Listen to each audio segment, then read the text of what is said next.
Dung dung, cik cik, ting. Assalamualaikum warahmatullahi wabarakatuh.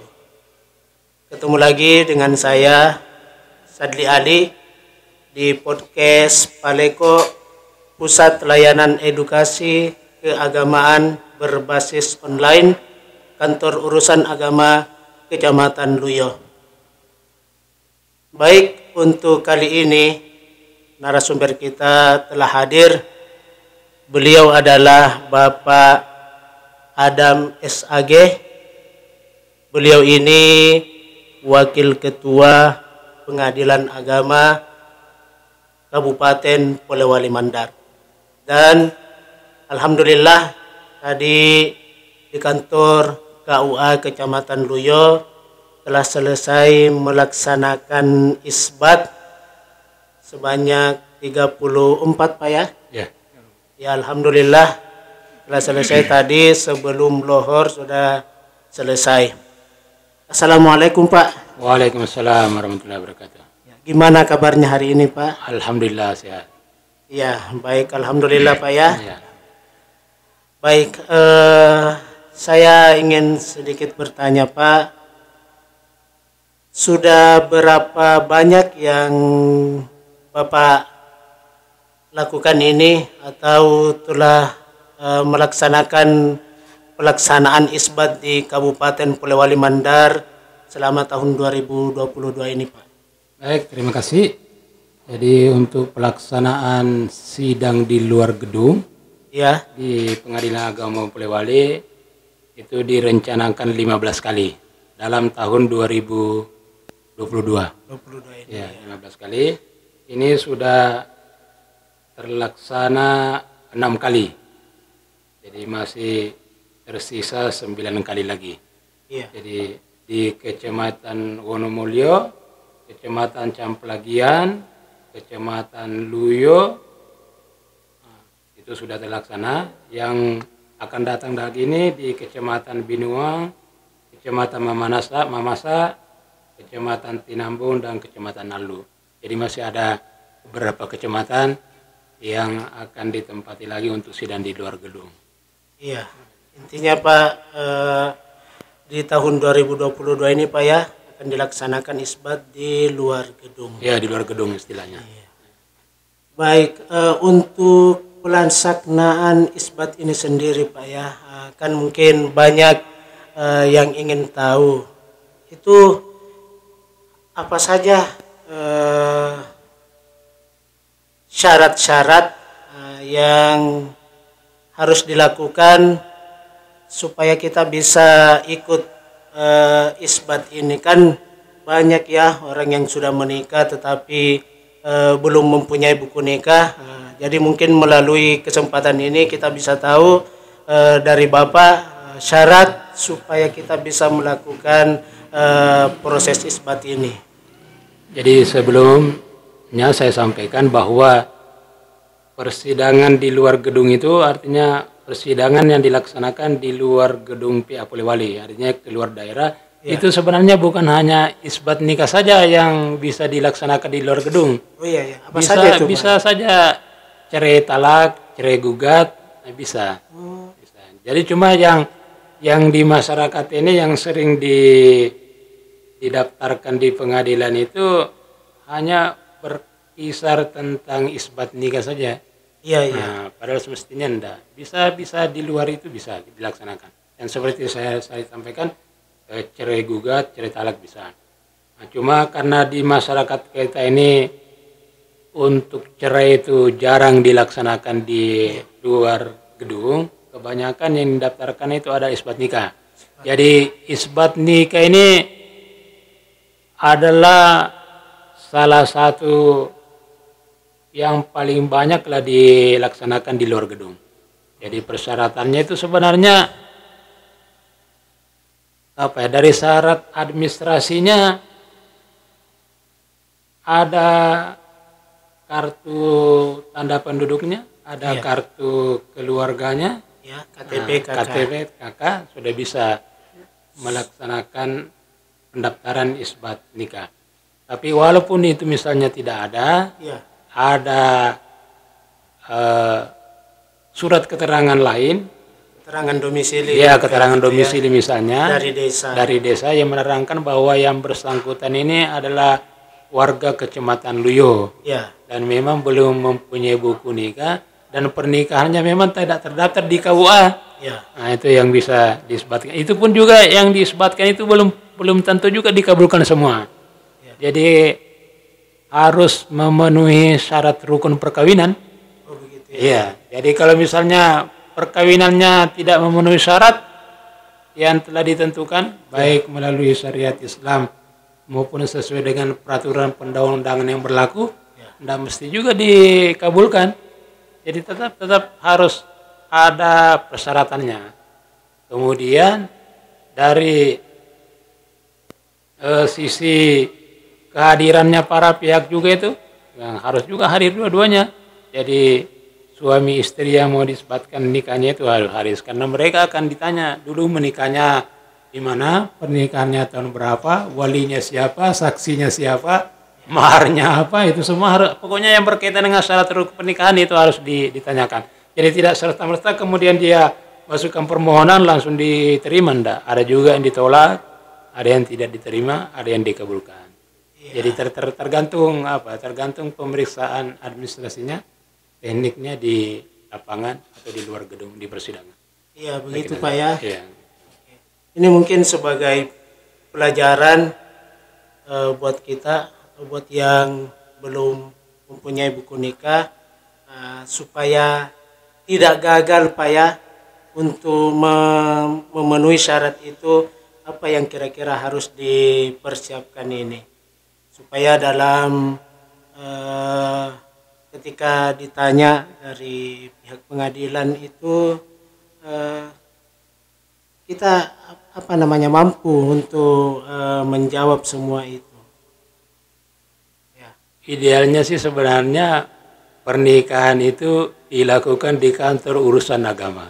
Ya. Idealnya, tapi masyarakat kita ini karena faktor akses dari tempat tinggalnya ke KUA itu sangat jauh, akhirnya dia menikah Di rumah.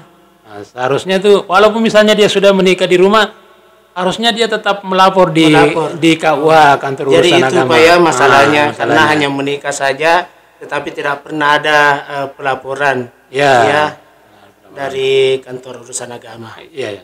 Iya, baik. Saya juga penasaran sedikit Pak, ini kan tadi sempat disinggung bahwa pengadilan agama itu tidak hanya mengurusi isbat di luar gedungnya tetapi juga termasuk perceraian. Kalau yang seperti begitu Pak yang ingin kita lakukan juga, misalnya contoh ya kantor urusan agama juga ingin melakukan itu semacam perceraian di luar gedung, talak, itu kayak gimana prosesnya dia Pak? Jadi prosesnya sama Pak. Sama juga ya? Sama prosesnya, artinya tetap administrasinya dilengkapi, sidangnya juga tetap sidang di luar gedung. Cuma kalau yang cerai talak itu, kalau misalnya dikabulkan cerainya, nanti pas ikrarnya itu di kantor pengadilan. Jadi dia datang ke sana untuk mengikrarkan talaknya. Karena kalau seorang laki-laki yang menjatuhkan talak ke istrinya, dia yang mengucapkan ikrar sendiri. Jadi harus ke kantor pengadilan, karena kalau dia diikrarkan di luar gedung, misalnya di kantor urusan agama atau di kantor desa, berarti kan harus pihak pengadilan yang datang lagi. Ya, sementara kalau misalnya cuma satu atau dua kan agak susah juga pegawai pengadilan yang ke kantor urusan agama atau di luar gedung. Tapi kalau yang bersangkutan ke kantor pengadilan agama itu bisa langsung diikrarkan. Tapi tetap harus dipanggil keduanya, suami istri harus dipanggil. Nah, seperti itu. Kan yang saya tahu Pak ya, itu yang namanya cerai itu biasa sampai disidang 1 kali 2 kali. Itu kalau misalnya di luar dari gedung itu sampai berapa kali disidangnya itu Pak? Biasanya sidang sekali saja. Sidang sekali saja. Sidang sekali. Yang penting itu ketika kita sidang semuanya bisa hadir ya. Semuanya bisa hadir. Kalau semuanya bisa hadir tetap mengikuti arus hukum acara itu. Jadi ada mediasinya. Ya. Setelah dimediasi apa berhasil apa tidak. Kalau misalnya kalau berhasil berarti kan rukun. Ya. Kalau tidak berhasil berarti kan lanjut di persidangannya. Nah, lanjut pembuktian, lanjut pembacaan gugatan, jawab menjawab, pembuktian, setelah itu putus. Kalau memang mungkin untuk diputus, tapi kan tergantung kasusnya. Apa bisa diputus cerai apa tidak, apa dikabulkan apa tidak. Jadi tergantung. Iya, jadi sama ya, tidak mesti juga langsung bisa dikabulkan Pak ya. Oh tidak mesti. Iya. Tergantung kasusnya juga sih. Kasusnya juga. Kalau misalnya pas kita sidang ternyata suami istri ini mau rukun lagi, berarti kan tidak jadi. Iya. Nah, beda kalau isbat. Kalau isbat kan, kalau dia sudah nikah jadi ya tergantung juga. Kalau misalnya isbatnya syarat rukun pernikahannya terpenuhi, ya dikabulkan juga. Iya. Tapi kalau tidak, ya bisa ditolak, bisa tidak diterima. Iya. Oke. Baik, luar biasa sekali ya bincang-bincang kita pada hari ini bersama dengan Bapak Wakil Pengadilan Agama Kabupaten Polewali Mandar. Dan terakhir bagi kita ini mungkin ada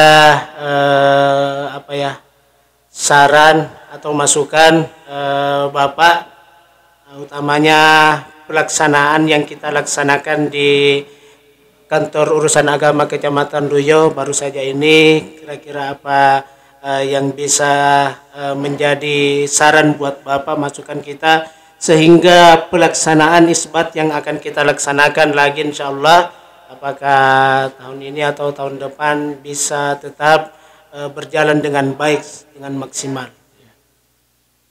Jadi dalam pelaksanaan isbat nikah di kantor urusan agama Kecamatan Luyo, alhamdulillah ini berjalan baik.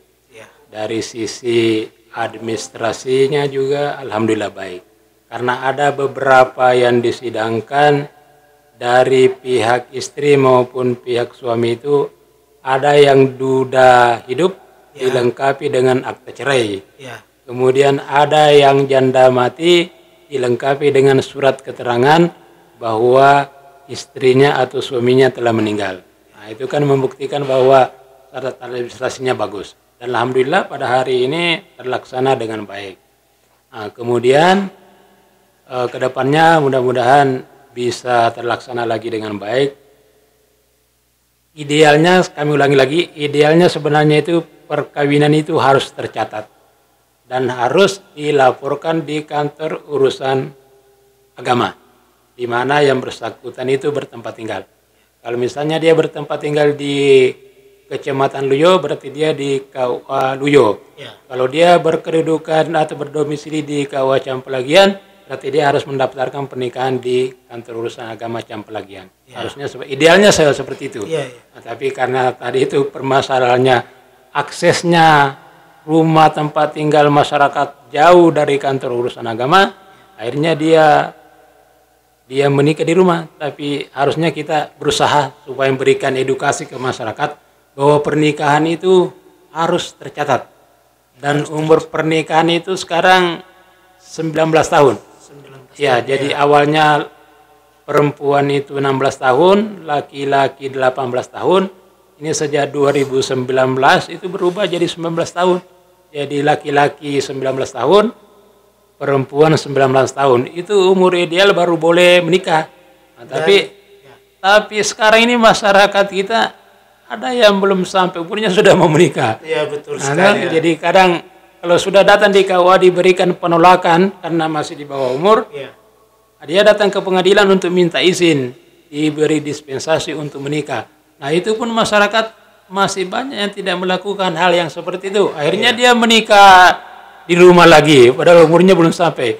Kalau hal yang seperti itu terjadi terus, ya larinya nanti ke isbat lagi. Isbat lagi. Nah, isbat lagi. Jadi harusnya ini kerjasama kita semua. Kami harapkan juga dari teman-teman di KUA yang penyuluh memberikan sosialisasi kepada masyarakat bahwa pernikahan itu umur 19 tahun. Dan idealnya pernikahan itu harus dicatat di kantor urusan agama.